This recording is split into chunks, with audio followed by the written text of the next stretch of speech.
Question number 26. 5x plus 7y equals 1. Ax plus by equals 1. In the given pair of equations, a and b are constants. They're just numbers.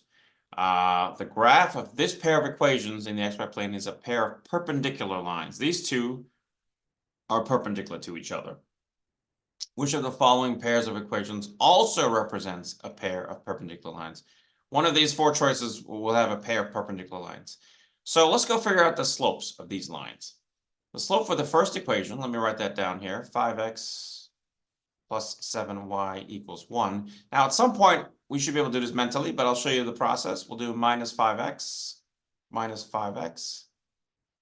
you get 7y equals negative 5x plus 1. And you divide by 7, and you divide by 7, and you get that the slope is negative 5/7. Y equals negative 5/7 x plus 1/7, which is irrelevant because I care about the slope.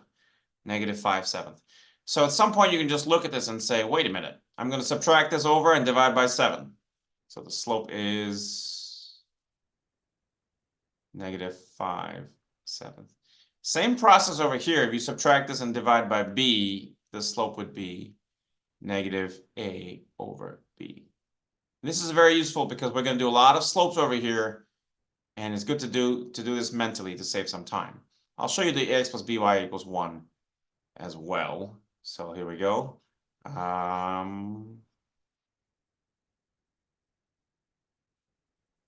Ax plus by equals 1. You subtract the ax, you subtract the ax. You get by equals minus ax plus 1.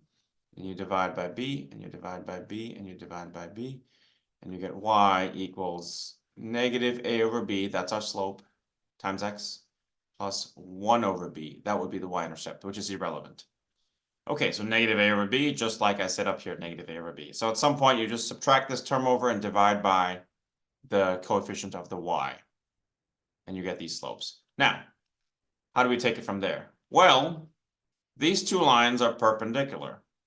So negative 5/7, we need the opposite reciprocal. Opposite sign, reciprocal. Which means for negative 5/7, opposite reciprocal would be 7/5, positive 7/5. You see, I removed the negative, I changed the sign from negative to positive, and I swapped the numerator and denominator. You get 7/5. Well, that's what negative a over b must be, because this line has a slope of 7/5 in order to be perpendicular to the line above it. So negative a over b is 7/5. That we know from here. In other words, this has to be 7/5. Okay. I'm going to write that down somewhere so I can hold on to that for the rest of the problem. We know negative a over b is 7/5. We'll keep that around. Now let's go calculate the slopes of all these. Same technique, you would get the slope as negative 10 over 7. You see, you subtract the negative 10, you subtract 10x, you get negative 10x on this side, and then divide by 7. So this one, the slope is negative 10 over 7. Instead of m equals, I'm just going to keep it simple and just write the slope, negative 10/7. This one, if you subtract, you would get negative a. Okay, well, I'll write down and you'll see, I'll show you the math, but basically I'm going to subtract this and be negative a over negative 2b. And I'll show you how that comes to be. Of course, this will simplify into a over 2b because the negatives will cancel. But how exactly is that coming about? Ax minus 2by equals 1. You minus the ax away, you minus the ax away, and you get negative 2by equals negative ax plus 1, and you divide by negative 2b to solve for y, and divide by negative 2b. This one as well, but it's irrelevant. It's just a y-intercept. And you see the slope is negative a over negative 2b, negative a over negative 2b, which simplifies to a over 2b without the negatives. So a over 2b. Okay. So it's basically subtract this term and divide by the coefficient of the y term. So you get minus a over negative 2b. Okay, but you can do it the long way. You can convince yourself it's a over 2b. So all that is just to find the slope of this second line, which was a over 2b. Let me put that closer to here. A over 2b. Now, what's the value of a over 2b? Well, that's the same thing as 1/2 times a over b. Well, if you multiply the tops, you get a and you get 2b on the bottom, so this is the same as this. Now, a over b, I didn't write down what a over b is, but from here you can see the other version, which is the fact that a over b is negative 7/5. You just multiply both sides by -1. So you get 1/2 times a over b, which is negative 7/5. You can probably stop right here because both slopes are negative, so they're not perpendicular. You can multiply the tops, you get -7/10. Okay, -10/7, -7/10. Those are not opposite reciprocals because they're both negative. They have to be opposite signs. So -7/10. So this is -7/10.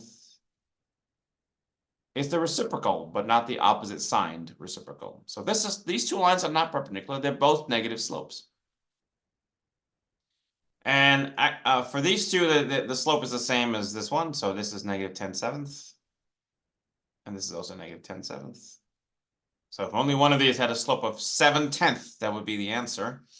Okay, let's do this one. Same technique, you subtract ax, so you get -a over 2b. Okay, which is supposed to be 1/2 times -a over b. I guess you don't need this equal sign, but I just want, okay. It's 1/2 times -a over b. If you take a look at this very carefully, these two are the same. 1/2 at the bottom becomes 2b, the top is -a. That's exactly what we have. 1/2 times -a over b was 7/5. Ooh, this is promising. This is 1 times 7, 7, and 2 times 5, 10, 7/10. Hey, we have perpendicular lines because this particular line has a slope of 7/10. And there we go, -10/7 and positive 7/10. Those are opposite reciprocals, so these two are perpendicular. If you keep working with these, you'll find that they're not. But I will do those. Let's do C and D. So to show why these two are not perpendicular. So this one, the slope would be the same technique. Subtract, and you get -2a over b, which is -2 times a over b, which is -2, and a over b is -7/5. You put 1 there, and you get 14 over 5. 14 over 5. So this has a slope of 14/5. And you can see it's not the opposite reciprocal because we needed 7/10. So these are not perpendicular. One's a negative slope, one's a positive slope, but they are not perpendicular. They will not meet at a right angle. This one, the slope would be, it's -5 over -7, which is 5/7. You get -5 over -7, which is 5/7. You can do it the long way and you'll get the same result, 5/7 for the slope of this one. It's good to do all four just in case, B was not the answer and you had to keep going. So it's good to know the steps. This is 5/7 slope. This one would be subtract, so you get -a over b, which is 7/5. Negative over b, you can just see it right there. It's 7/5. So this has a slope of 7/5, which unfortunately they're both positive numbers. So it's a reciprocal, but it's not the opposite sign reciprocal. So these are not perpendicular. So the answer is B. These two lines are perpendicular. This one has a slope of -10/7, and this one has a slope of 7/10. You can see they have different signs, and they're opposite sign reciprocal, opposite reciprocals. So the answer is B.